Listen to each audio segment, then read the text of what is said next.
Saudações para todos. Estou no sul dos Estados Unidos. Viajo no embalo de um típico ritmo da região.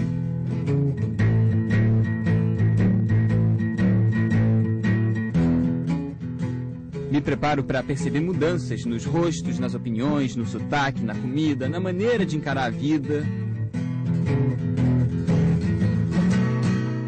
Dizem que aqui no sul é tudo um pouco mais lento, ou muito mais lento.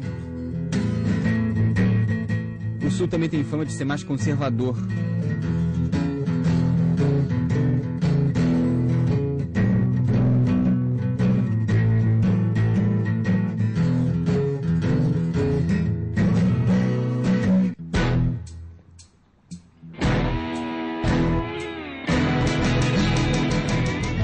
Investigar o que essa região tem de diferente é exatamente a minha missão. Missão árdua, né? Vou ser obrigado a observar, a conversar, a experimentar. Eu quero conhecer de verdade os vários recortes desse país. Eu tenho algumas opiniões formadas sobre Nova York, por exemplo. Conheço bem a Califórnia, morei 3 anos por lá. Mas o sul, o interiorzão mesmo... Olha, talvez eu tenha algumas ideias meio românticas. E ao mesmo tempo não tenho, por enquanto, a mais vaga ideia da proximidade entre a realidade e o que eu estou fantasiando por aqui.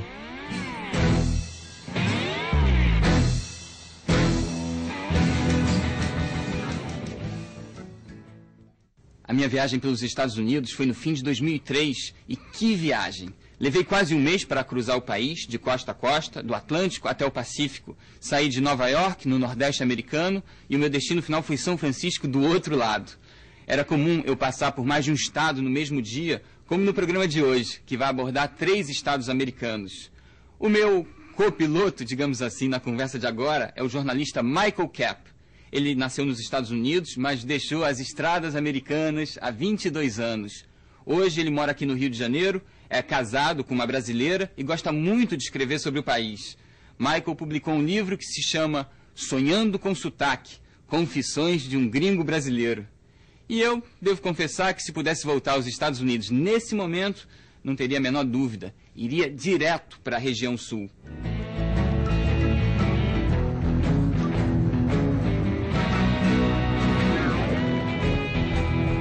Estou vindo da Carolina, do Norte, indo para a Geórgia. Só nome feminino, né?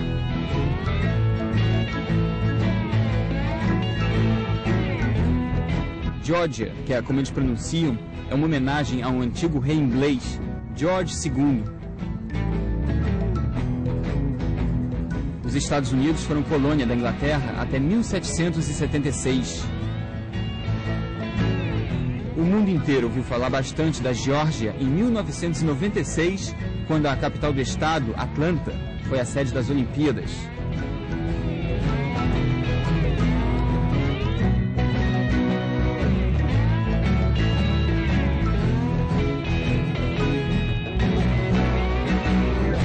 Já é tarde.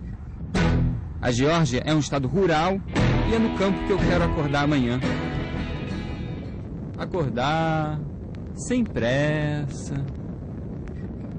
Eu fiz carona pelo sul. Parei, eu entrei em Geórgia e Alabama, Mississippi, passeando de carona. E é um tempo mais relaxado, mais devagar.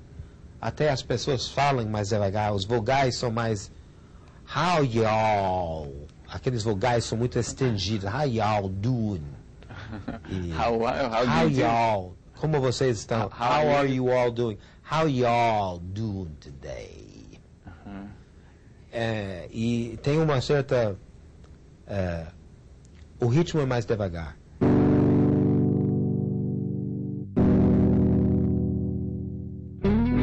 Eu dormi num hotelzinho de beira de estrada e acordei ainda sem saber direito onde vai ser a minha primeira parada aqui na Geórgia.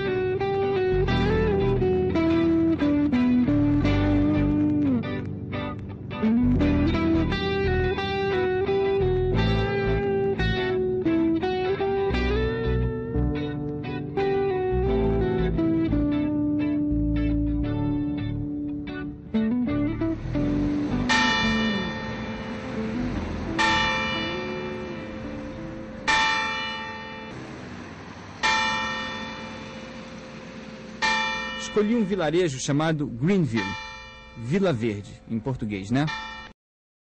Critério da minha escolha, simpatizei.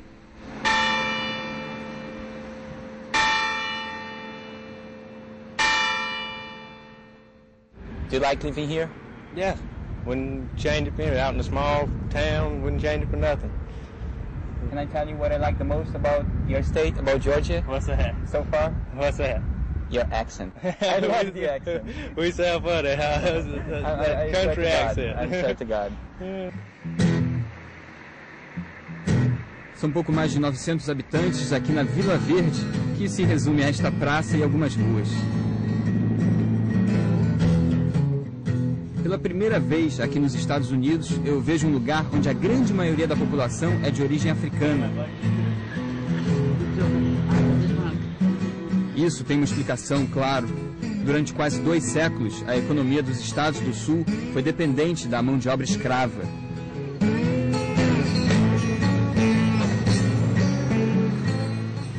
Muitos afro-americanos da Greenville de hoje são descendentes desses escravos. A Geórgia já foi o maior produtor norte-americano de algodão, por isso ainda fabrica muito tecido. Aqui também se faz muita extração de mármore, de madeira. O estado ocupa o primeiro lugar nacional no cultivo do amendoim. O amendoim local é famoso, embora eu nunca tivesse ouvido falar. Mas o fato mais curioso e honroso sobre a Geórgia é o seguinte: aqui nasceram 2 ganhadores do Prêmio Nobel da Paz. You think Georgia is a state for peace? Yes, I think a good example of that would be Jimmy Carter. He was the governor of Georgia, and then he went on to be the president of the United States. He had done a lot for world peace since he had been out of office.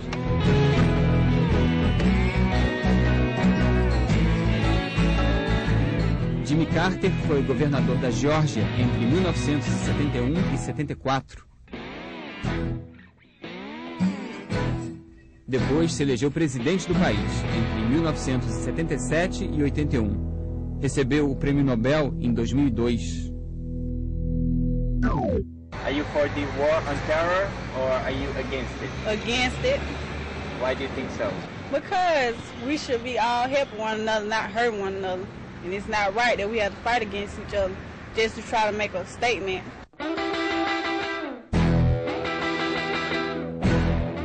Eu sempre quis conhecer a Geórgia.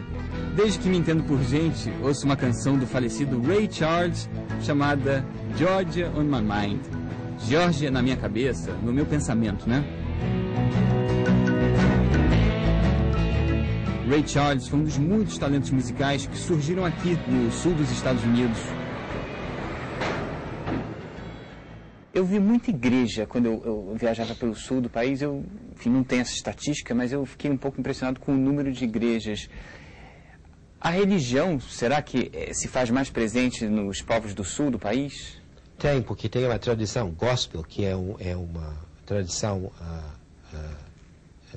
cristã, meio evangélica, e junta muita música coral e traz pessoas para a igreja. Muitos cantores, tipo Ray Charles,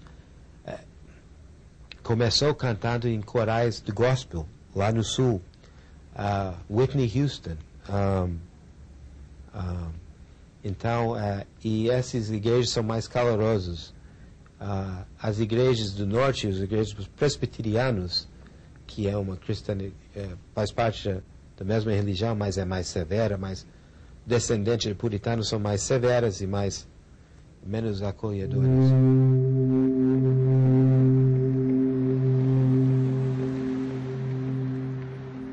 Mas eu tenho um segundo motivo, além da música do Ray Charles, para não conseguir tirar a Geórgia da minha cabeça.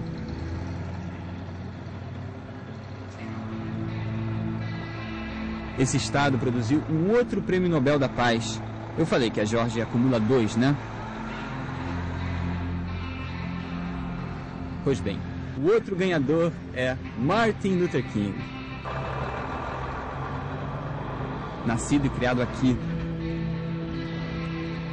Se eu fosse fazer uma lista com apenas 5 homens admiráveis do século XX, Martin Luther King com certeza estaria entre eles.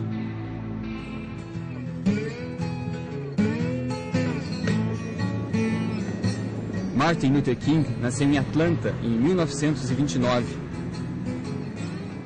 Assim como o pai, ele se tornou pastor protestante da Igreja Batista.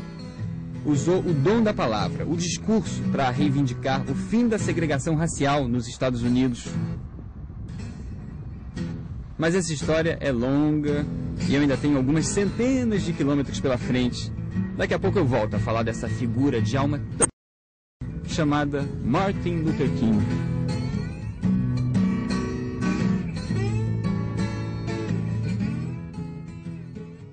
No próximo bloco, continuamos navegando pelo sul dos Estados Unidos.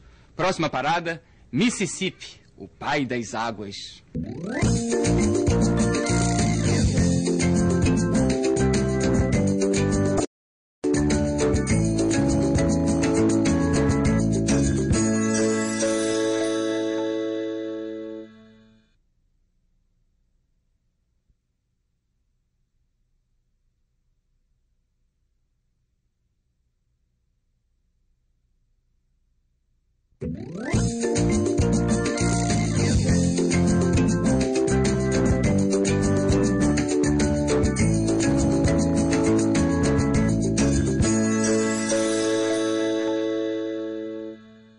Hoje eu estou conversando com o jornalista Michael Kapp, um americano que há 22 anos optou pelo Brasil.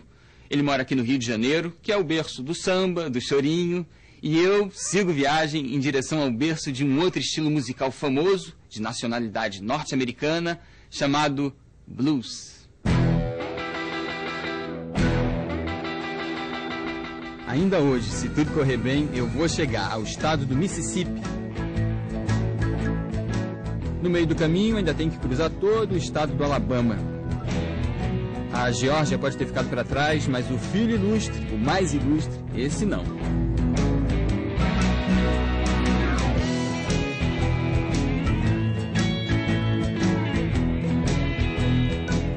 Não há como não pensar em Martin Luther King praticamente o tempo todo.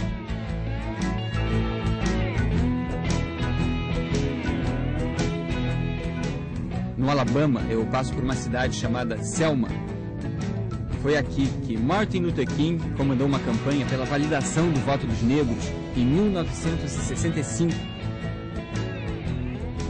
Até então, os negros não podiam frequentar os mesmos restaurantes dos brancos, ou matar a sede no mesmo bebedouro, frequentar o mesmo parque ou a mesma escola.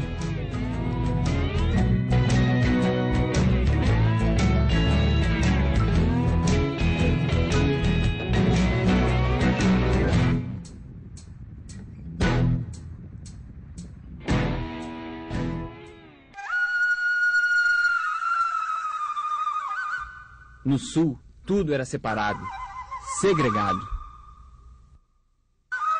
Martin Luther King era adepto da não violência. A arma dele era o discurso.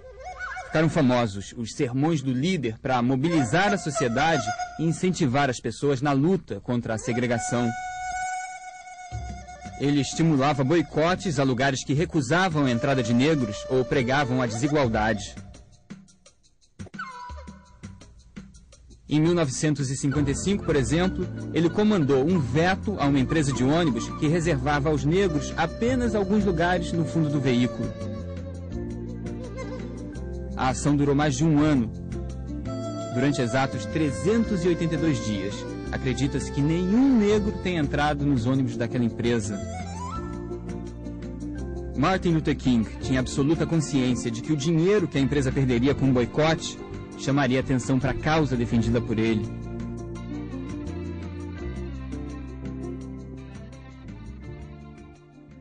Queria perguntar agora sobre Martin Luther King. Ainda é uma figura muito celebrada nos Estados Unidos? Ele é, inclusive tem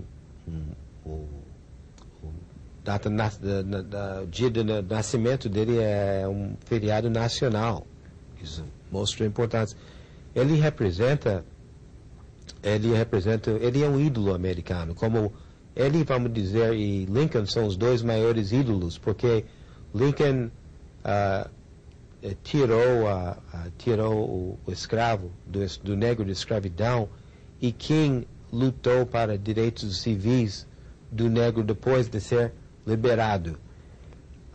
E os dois morreram por essas razões.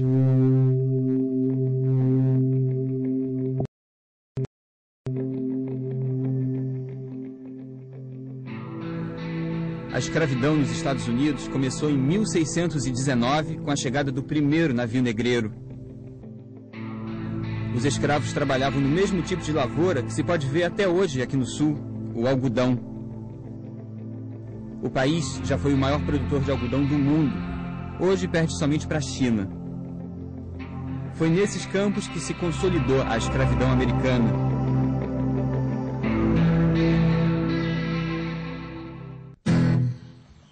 E foi aqui também que nasceu o ritmo que expressava o sentimento dos escravos, o blues.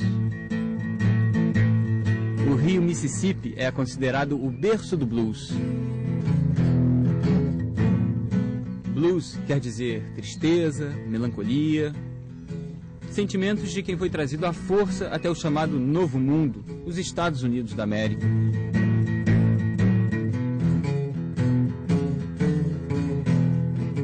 O blues canta mais do que o sofrimento pela escravidão.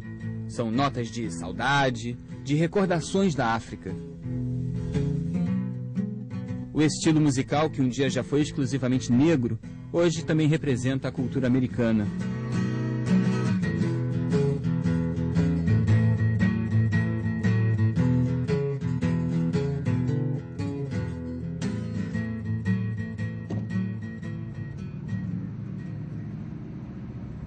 Já estou no estado do Mississippi. Parei numa cidade chamada Vicksburg. Fiquei curioso porque li que a grande atração local é um parque dedicado à Guerra Civil Americana, que começou em 1861 e terminou em 1865. Foi a famosa Guerra da Secessão. Secessão significa separação, né? Deixar de fazer parte de alguma coisa. Os estados do Sul decidiram deixar de fazer parte do país porque não concordavam com uma nova emenda da Constituição que declarava a abolição da escravatura. Os sulistas passaram então a usar outro nome, Confederação, ou Estados Confederados da América. Em 1863, a população daqui, de Vicksburg, ficou sitiada durante 47 dias. Eles não queriam se entregar às tropas do norte. A rendição demorou, mas chegou. Os nortistas venceram a guerra e ocuparam os estados do sul para garantir o cumprimento das novas regras. E o que aconteceu depois? Bem, acho que aí já é uma história bem conhecida. Com o fim da guerra, os Estados Unidos começaram a se transformar na maior potência econômica do planeta, maior potência militar, mas a segregação não terminou com a abolição da escravatura.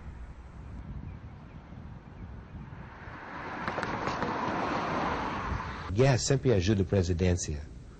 Bush descobriu isso. Torna o presidente popular, né? Popular. E logo depois da guerra, o que houve foi o seguinte: o governo do Lincoln, que era pro-abolicionista, quer dizer, ele queria acabar com a escravidão, deram para todo negro que tinha um certo perfil, eu não sei qual exatamente foram a critério, ou toda a família, 16 hectares e uma mula, para criar, para durante um tempo trabalhar nessa pedaço de terra, por um tempo dando lucro para o branco e depois virou dele. Então o negro no sul começou isso e espalhou para o norte. O negro tinha uma base econômica para crescer e virar independente. E virou independente. E o branco gostou disso porque ele não queria muito contato com o negro. Então, existe nos Estados Unidos, nos centros urbanos, hoje em dia, você vê o resultado. Os negros são muito unidos, tem integração, mas é limitado. É muito mais no trabalho do que onde você mora. tem negros morando em subúrbios brancos, mas é muito mais comum ter negros vivendo junto, indo para os mesmos clubes junto. E tem clubes que são segregados. Você vai para um clube de dança negro e quase não vê branco lá. Pode entrar, mas é raro. Você pode ir para... E também clubes de branco, onde você quase não vê negro. Que pode entrar, mas prefere não. Então tem essa segregação de cultura que existe e cria, apesar do fato que o negro americano tem muito mais chance econômica do que, por exemplo, o negro brasileiro. Muito melhor economicamente para um negro morar nos Estados Unidos. Muito melhor. Eu não posso seguir viagem sem fazer um baita elogio. Olha, eu como de tudo e gosto de tudo. Inclusive de hambúrguer, cachorro-quente, qualquer fritura. As comidas que a gente associa aos Estados Unidos. Pois aqui no Sul, pra mim, está a melhor culinária desse gigantesco país. Nada a ver com o estilo fast food. Só picante é mais a comida mais negra, comida com influência muito negro, crioulo, a gente chama crioulo no sentido não negativo. A gente, crioulo é um palavrão, mas ali tem uma palavra creole, que vem de um pouco vem de Louisiana, francês, vem um pouco de Caribe. E é só picante. A pimenta está bem presente, né? Bem presente, é gostoso. Assim que eu cheguei lá, me lembrei da Bahia. Tem muito fruto do mar. Tem muito fruto do mar, né? Assim que eu botei os pés num restaurante, numa cidadezinha no Mississippi, eu me lembrei da Bahia. Pelo jeito lento, mais lento das pessoas, pela pimentinha na comida.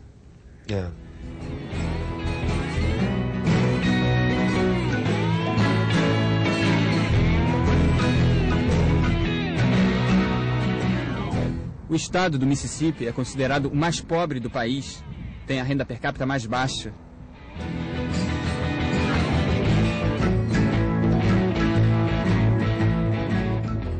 O estado da Geórgia também não fica entre os mais ricos da federação.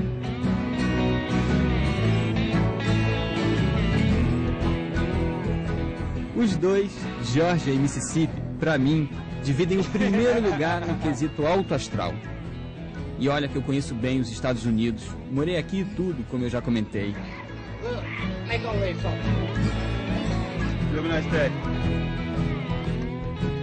É curiosa essa relação entre dinheiro e a energia das pessoas. Muito curiosa. Quanto mais eu viajo, mais eu penso sobre isso.